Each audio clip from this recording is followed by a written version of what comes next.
Bișonul maltez. Introducere. Există câini care cuceresc lumea cu mărimea lor impunătoare și forța pe care o transmit și există câini care te fac să zâmbești doar privindu-i. Printre aceștia, din urmă, se află și bișonul maltez, un cățel mic, alb ca zăpada, care pare desprins dintr-o poveste. Mulți îl aleg pentru frumusețea sa, dar ceea ce descoperi pe parcurs este că dincolo de blana mătăsoasă se ascunde un suflet plin de căldură, un prieten adevărat de viață. În următoarele minute vom descoperi împreună ce înseamnă să trăiești alături de un maltez, ce nevoi are, cum trebuie îngrijit, cum se integrează într-o familie și ce trăsături de caracter îl fac unic. Sănătatea bișonului maltez. La prima vedere, maltezul pare fragil ca o jucărie de porțelan. Totuși, realitatea este că e un câine destul de robust pentru dimensiunile lui. Trăiește de obicei între 12 și 15 ani, iar unii ajung chiar și la 18 ani dacă sunt îngrijiți corespunzător. Ca orice rasă mică, are și puncte sensibile. Rotula genunchiului, spre exemplu, poate suferi mici dislocări. Sunt predispuși la probleme cardiace sau la tremurături cauzate de un sindrom specific câinilor de talie mică. Un aspect important este îngrijirea dinților. Dinții lor sunt mici și sensibili, iar tartrul se depune repede, provocând inflamații sau dureri. De aceea, controalele regulate la veterinar și periajul dentar nu sunt mofturi, ci o necesitate. Ochii la rândul lor au nevoie de atenție pentru că maltezii pot dezvolta acele pete maronii. Toate aceste detalii pot părea complicate la început, dar odată intrate în rutină, devin parte din viața de zi cu zi. Îngrijirea bișonului maltez. Când te gândești la bișonul maltez, primul lucru care îți vine în minte este blana lui. Albă, lungă, mătăsoasă, curgând ca un voal. Dar frumusețea vine cu un preț. Îngrijirea zilnică. Dacă vrei să păstrezi blana lungă, trebuie pieptănată în fiecare zi, astfel se încălcește rapid. Mulți stăpâni aleg varianta practică, o tunsoare scurtă, numită adesea papicat, care îi dă un aer jucăuș și face întreținerea mult mai ușoară.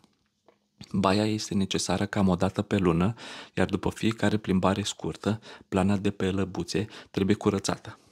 În plus, ochii trebuie șterși zilnic pentru a preveni petele lacrimale.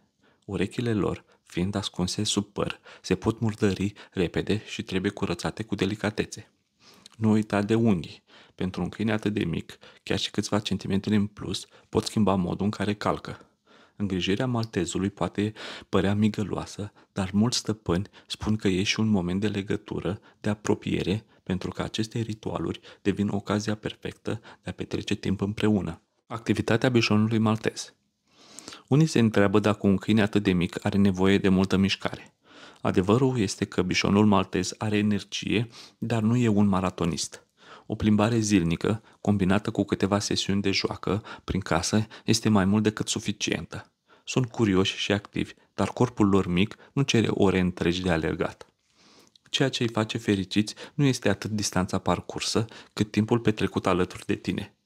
Dacă îl duci în parc, va fi mai interesat să stea aproape decât să exploreze singur.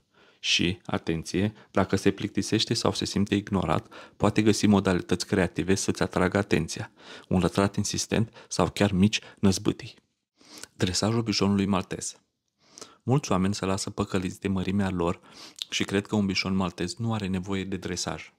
Din contră, inteligența lor îi face foarte receptivi și dorniți să învețe. Dar au și o doză de încăpățânare, așa că metoda de lucru contează. Tonul blând, recompensele și laudele funcționează de minune, în timp ce pedepsele nu fac decât să-i închidă în ei. Un aspect esențial este socializarea timpurie. Dacă depui este obișnuit să întâlnească oameni, copii și alte animale, va deveni un adult sigur pe el și prietenos. În lipsa acesteia, poate deveni suspicios sau să latre excesiv. Dresajul nu înseamnă doar reguli, ci și jocuri care stimulează mintea. Spre exemplu, trucuri simple, puzzle-uri canine sau chiar dansuri jucăușe pe care le adoră. Nutriția bișonului maltez. La cât este de mic, ai putea crede că alimentația lui e simplă. Totuși, bișonul maltez are nevoie de o dietă atent calculată. Are stomacul sensibil și poate reacționa la schimbările bruște de hrană.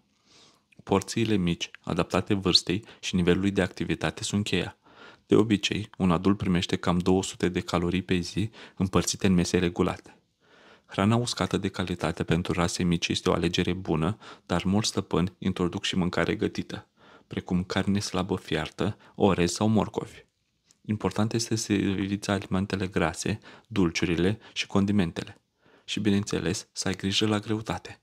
Din cauza dimensiunilor reduse, chiar și câteva sute de grame în plus pot însemna obezitate, iar asta pot aduce probleme articulare și cardiace. Bișonul maltez și viața de familie. Dacă ar fi să aleg un singur cuvânt pentru a descrie relația dintre maltez și oameni, acela ar fi atașament. Sunt câini care trăiesc pentru prezența familiei lor. Vor să fie în centrul atenției, să fie mângâiați, ținuți în brațe, să participe la tot ce faci. Dacă sunt lăsați singuri prea mult, pot suferi de anxietate. În relația cu copiii, sunt prietenoși, dar fragili. Un copil mic, neatent, le poate provoca răni fără să vrea. De aceea, este important ca interacțiunea să fie supravegheată și ca micuții să învețe să trateze câinele cu blândețe. În schimb, cu copiii mai mari și responsabili, maltezul se transformă într-un partener de joacă neobosit.